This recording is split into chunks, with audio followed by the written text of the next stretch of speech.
In an age of fake news and social media echo chambers, Peter Ellerton argues that while all people are worthy of respect, not all ideas deserve the same treatment.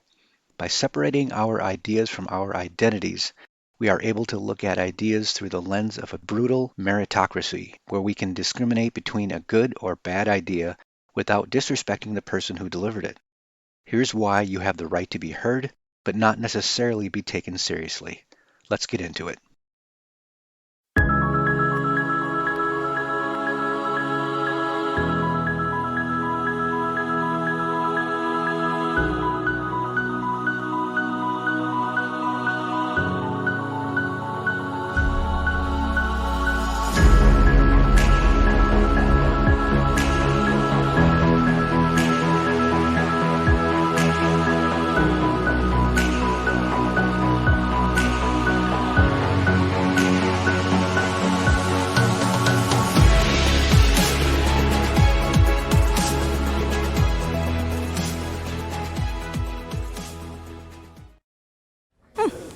There's a new report out on climate change. I heard climate change naturally in the past, so what's happening now must be natural. Sorry to interrupt, but actually that argument is misinformation. Who are you? John Cook. I research how to stop misinformation. Well, you're not doing a very good job. Fake news is everywhere. But what can you do about it? Well, the antidote to fake news is just a little bit of fake news and a dollop of explanation. What? We can inoculate people against misinformation by explaining the techniques used to distort the facts. In other words, explain the poor reasoning in bad arguments. And who are you? Peter Ellerton. We've developed a strategy based on critical thinking methods to analyse denialist claims. And I bet you're going to explain it to us. If you insist. The first step in analysing a claim is to break up the argument into its starting assumptions or premises and its conclusion. For example, the argument you just mentioned has two premises. The first one is that climate has changed naturally in the past. The second one is that the climate is changing now. And the conclusion is that current climate change is natural. What's wrong with that? Well, to find out, we first check if the argument is logically valid. Does the conclusion follow from the premises? In this case, the answer is no. The argument commits the fallacy of non sequitur. Just because the climate changed naturally in the past doesn't mean it's changing naturally now. And that's it? I'm just getting started.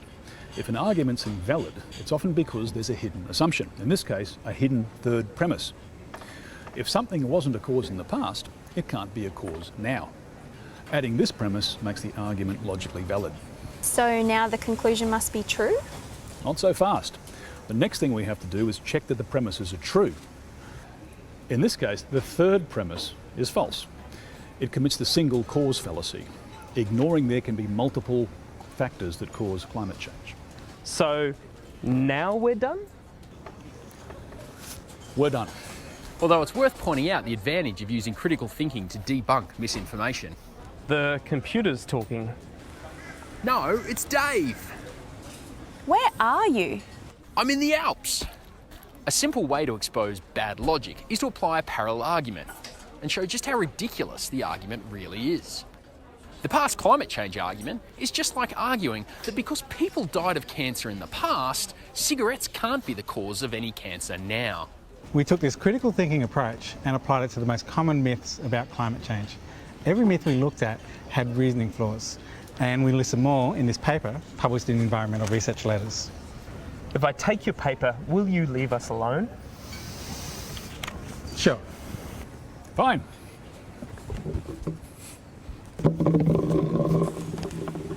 Huh. This article argues against vaccination. Actually, that commits the fallacy of Shut up! cherry picking.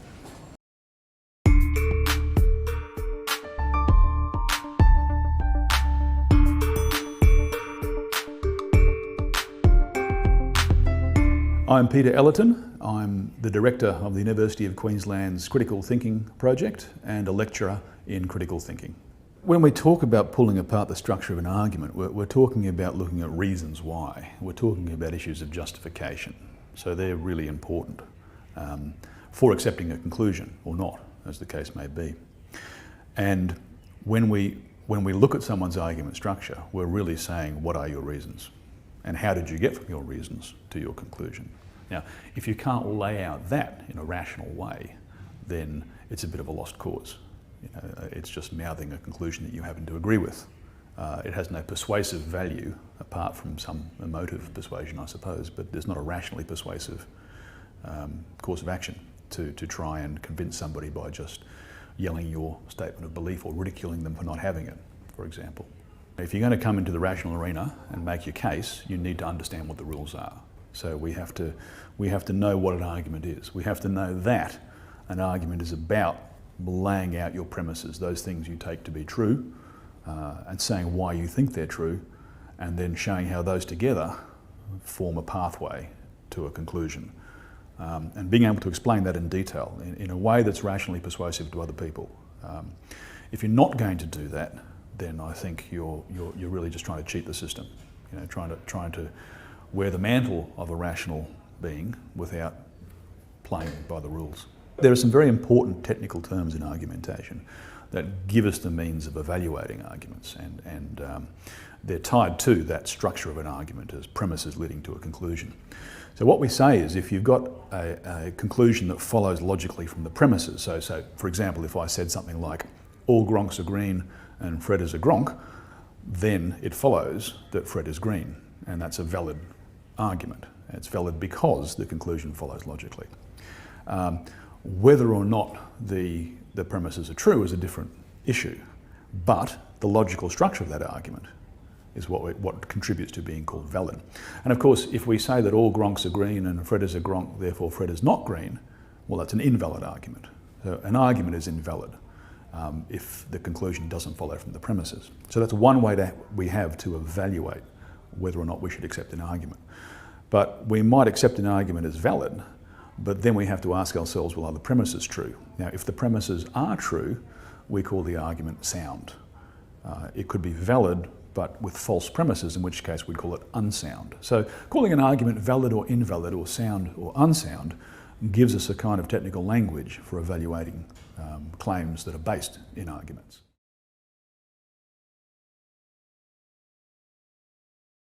One of the things to do is to establish, what the person's position is, because that's typically their conclusion. Okay, I'm arriving at this point, I'm trying to persuade you to this point. That point might be the end of the conversation, or it might be the opening of the conversation. Here's what I think is the case. Now let me give you my reasons, and they'll go through those reasons. So I think if we understand that, the reason giving is the search for premises. Then we can kind of pull it together in an argument. You see that, of course, lots of linguistic clues. If someone says therefore, what follows after that would be a conclusion. If someone says because or since, what follows after that would be a reason or a premise. So there are those ways of looking for argument structure out in the wild, if you like. It's not as easy as it might sound, because not everybody speaks as an argument, even casually, even in a hidden way, because what most people do is appeal to someone's core values. And in doing that, they try and say, look, if you disagree with what I'm saying, you're disagreeing with this kind of value set, and that's a bad thing. So the argument isn't so much there, it's more an appeal to emotion. We must understand that sometimes our value sets can be the premises of our arguments, because we might say, look, if we value this particular thing, then it follows that we should do this course of action. So it's not that what we value is outside of our arguments. It's not just the cold chrome and steel of argumentation and then our value sets, because our values make up what are our premises sometimes. If we think, for example, that the goal is the greatest good for the greatest number of people, then we take that as a premise, then we should behave in certain ways. If we think otherwise, we behave in different ways, but they form the kind of basis. And I guess that's an important aspect of looking at people's arguments too, is to understand what are their core values that they're bringing, and not necessarily stating in their reasons, but trying to find out what those values are. And sometimes you have to really talk to people to understand what they're on about, so that you can understand their position as expressing one of those core values as a premise.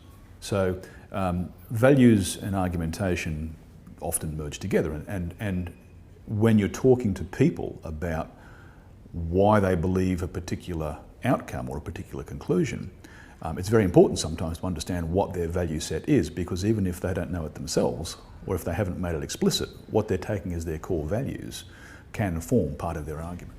Can I give you an example of a climate myth or a claim against climate change, and you pull it apart? So a common argument is that it's cold outside, therefore global warming isn't happening.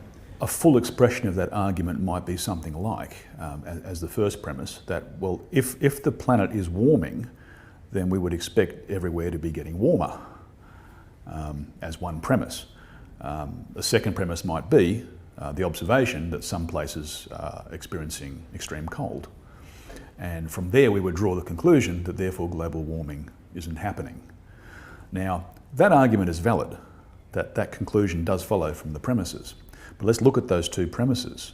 The first one was, if the planet is warming, then all areas should be warming equally, or at least should all be getting warmer. And the second premise was that some areas are experiencing extreme cold. Now that second premise is true. So, you know, we're on track for a sound argument, but you just have to look then at the first premise, which says, is that in fact the conditional statement, that the if-then statement, if the planet is warming, then all areas should be warming. Is that true? And in fact it's not. That's not a claim made by climate scientists. So if people accept that argument, then they are accepting that first premise as being true, and it's not. So that's where their error lies. But expressing it as an argument like that allows us to pinpoint where the problem is. And you know, those types of statements, those if-then statements, are often causal. And if we don't understand the causal relationships between things, then that's where we make our mistakes. It's a poor understanding of science, or a deliberate misrepresentation of science, or sometimes what we call slothful induction, in which we overlook obvious information to draw a conclusion that's useful to us. Is slothful induction a form of cherry picking? It is a form of cherry picking. It's just zeroing in on the information that's useful to us at the time and not worrying about the reams of information that might contradict what we're saying. So I guess slothful is the charitable interpretation, and that we're just not bothering to look at it. But I think more often than not people look at it and decide to reject it or leave it out for the purposes of influencing others or themselves, perhaps. The process of analysing an argument is hard work. But that's the kind of entry price you have to pay if you want to play in the arena of public rationality. You know, the onus has to be on us individually to explain our case rationally, and indeed to analyse the rational case of others. In terms of recognising arguments, it's not that hard once people give it a go and get used to the process of argumentation. You know, one of the transformative experiences, I think, of people who do study critical thinking is the recognition that almost everything's an argument. And once you see that, it's impossible to unsee it. And so, you know, crossing that threshold to going through argument analysis and talking about it and trying to understand it is the educational goal. And while it takes a little while to get there, once it's there, it's quite easy. So it is just a matter of practice. It's like any other skill. It's just a matter of practice before you can achieve that. Could you describe the difference between inductive and deductive logic? In deductive logic, the truth of the premises guarantees the truth of the conclusion. So that if I say that all Gronks are green and Fred is a Gronk, then deductively it follows that Fred must be green. If those premises are true, if they are, then Fred must be green.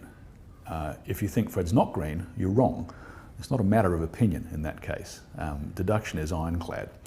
And it's like you know, doing a Sudoku puzzle or something like that, or some other mathematics problem where there is an answer, and you know, if you think the number in that box is a 3, but there's already a 3 there, well, you're wrong. You know, there's a particular answer to it. So whatever premises might be there, if they are true, the conclusion must follow. Now, contrast that with an inductive argument in which the premises might be true, but it doesn't guarantee the truth of the conclusion. Let me give you an example. So if I say that every time I've had a chocolate-covered oyster, I've been sick, and as my first premise, and as my second premise, that I've just had a chocolate-covered oyster. Now, That's a pretty good argument to accept the conclusion that I'm about to be sick, but it's not guaranteed. And that's where we see the distinction between inductive and deductive. And we spend most of our time in inductive reasoning, where it might be a good argument, it might be a bad argument. So what we have to do is evaluate the strength of arguments. And by testing how good, say, an analogy is, or how good a generalisation is, that we use to support our inductive conclusions. And most of science works through induction.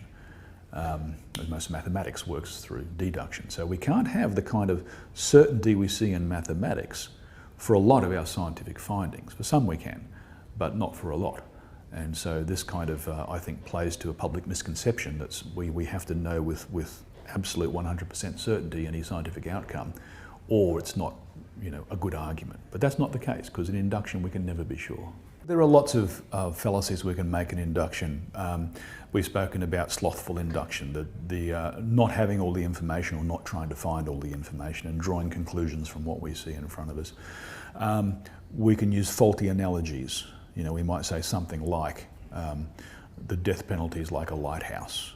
We don't know how many people a lighthouse has saved, but we don't tear it down, so therefore we don't know how many people have been deterred from committing murder from the death penalty, say, so we're not going to get rid of it. Now, that's not a very good analogy, as the data shows. So how good's the analogy? How good's the generalisation? These kind of things are susceptible to a range of fallacious reasonings, like hasty generalisations or choosing a biased sample, that kind of thing, cherry-picking data. All sorts of things can come into play as soon as we move outside of deduction. Deduction has its own fallacies, but induction seems to contain the vast majority of them. The two main deductive fallacies are what we call affirming the consequent and denying the antecedent. And let me explain those. We've spoken about conditional statements, the if-then statements, where we say that if this is the case, then this will be the case. Now, joining those two statements, I could say use my hand to represent going from this statement to this statement. We call this statement the antecedent, the if statement, and this statement the consequent, the then statement. So we have the antecedent and the consequent. Now, if we do something like an argument like, or a conditional as we call it, if you watch Denial 101, then you'll have a good understanding of climate science denial. Let's say that's a conditional. Now, if I said I did watch Denial 101, therefore I do have a good understanding, that's a valid argument. Okay? But if we take that conditional as our first premise, that if you watch Denial 101, then you'll have a good understanding of climate denial. And the second premise being, well, I didn't watch it, so therefore I don't have a good understanding. Now, not everybody who has a good understanding of climate science denial has watched the MOOC, so that's fallacious reasoning. If we're saying, well, I didn't do the antecedent, that's called denying the antecedent, and I have the hand gesture like this to say denying the antecedent, and that's fallacious reasoning, that I can't get to here if I don't do that. A bit like saying, if it's raining, I'll be wet. It's not raining, so I can't be wet, but I could be wet by other means. Just like I could learn about climate science denial by other means, apart from the MOOC. Okay, so that's one time, denying the antecedent. The other fallacy I could make is to say, well, let's accept the conditional that if I watch Denial 101, I'll have a good understanding of climate science denial. And then say, well, I do have a good understanding of climate science denial, so I must have watched it. And of course, for the same reasons, that doesn't follow. That's called affirming the consequent. So if I say, well, I did watch it, so, I did have a good understanding, I do have a good understanding, so I must have watched it, that doesn't follow. So there's a fallacy.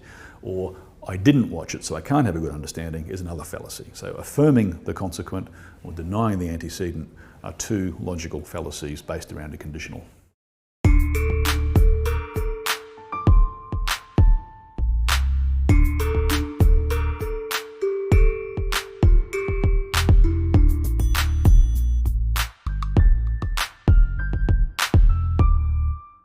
I have to do it from that perspective, yeah, from the audience perspective, otherwise it doesn't work. Yeah. It doesn't work if you do it yourself.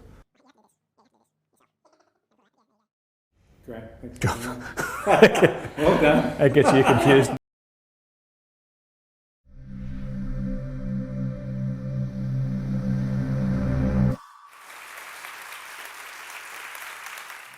Nowadays, there are lots of ways to get our ideas out into the world. There's social media,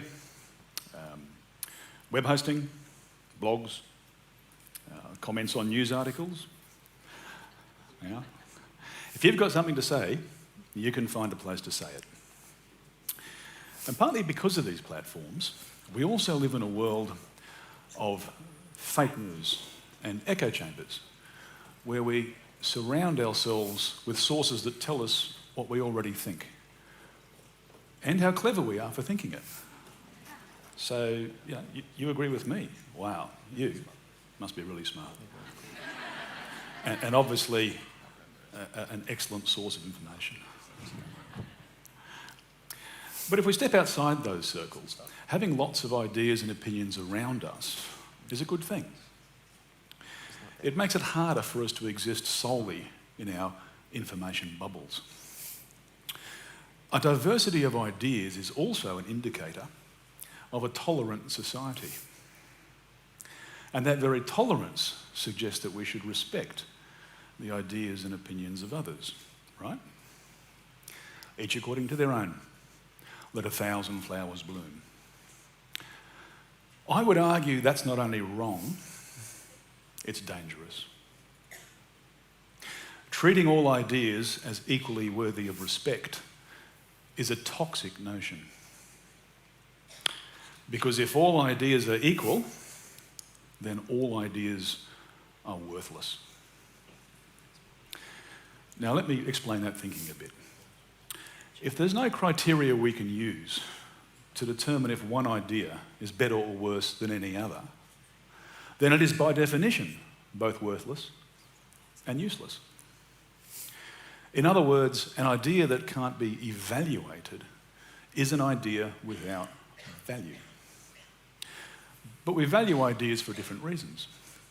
Some ideas are valuable because they change how we think and can therefore make possible that which wasn't possible before. They open up opportunities for us to imagine and to dream and to act.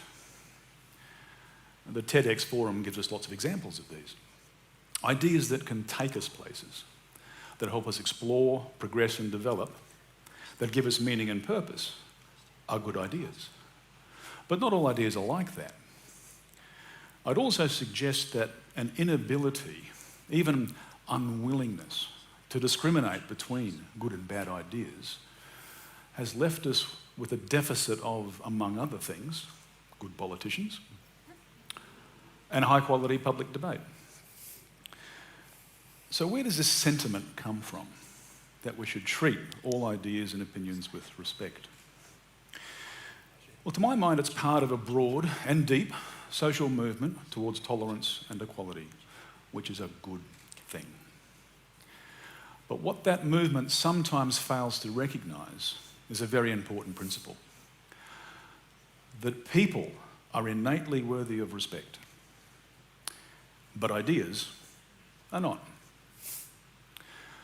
We can't empathise with ideas like we can with people. Ideas can't suffer, they don't know joy, and they're not by themselves responsible for other people. Ideas shouldn't get respect unless they earn it. The world of ideas should be a brutal meritocracy. They should stand or fall according to their merits, not because of who promotes them or because of the passion or sincerity with which they're expressed. So, ideas and people are different. Sometimes, however, we integrate our ideas into our identity, and that can make us very resistant to critical analysis of them. It can even make us angry when others dare to challenge us, and that anger can make others hesitate to criticise us. But if our ideas can't be challenged and critiqued, then they're nothing more than gang colours, identifying us in the same way that bumper stickers or football jerseys do. To say that my idea can't be challenged because it's part of my identity and that an attack on it is an attack on me, equivalent to a denial of my human respect, is a fallacy of reasoning. And I call this fallacy the fallacy of deepest offence. It's a blurring of the line between people and ideas. So we need to interrogate our own thinking with the same rigour that we would use to interrogate the thinking of others, and to expect the same from them, perhaps letting go of some cherished ideas along the way. Because it's far more sensible to let go of an idea, if we have good reasons to do so, than it is to cling on to it in the face of compelling evidence or arguments against it. A stubbornness born of not separating our ideas and our identity. Thinking critically about our ideas and why we believe in them is an essential part of our personal growth. Critical thinking is not something to be weaponised for use against others. It's rather a mirror that we can hold up to ourselves. We should, therefore, respect the right of others to inquire into anything and to go wherever that free inquiry may lead them. We should also respect the fact that they may end up embracing ideas that we ourselves would not wish to hold. But what we don't have to respect is the idea itself. The right to hold and promote an idea does not create in others an obligation to respect it. The right to be heard is not the right to be taken seriously.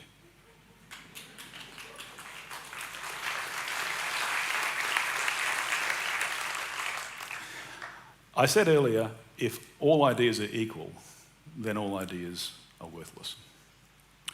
But all ideas aren't equal. And all ideas aren't worthless. Some are better than others. Now, no one person can tell us the criteria for a good idea across all contexts. That's something we have to work on collectively and collaboratively. But what we can say is that the very best ideas are those that help all of us to flourish, not just some of us at the expense of others. When we realise this, we can look ahead with more clarity to find, to recognise and to accept those ideas that really are worth spreading.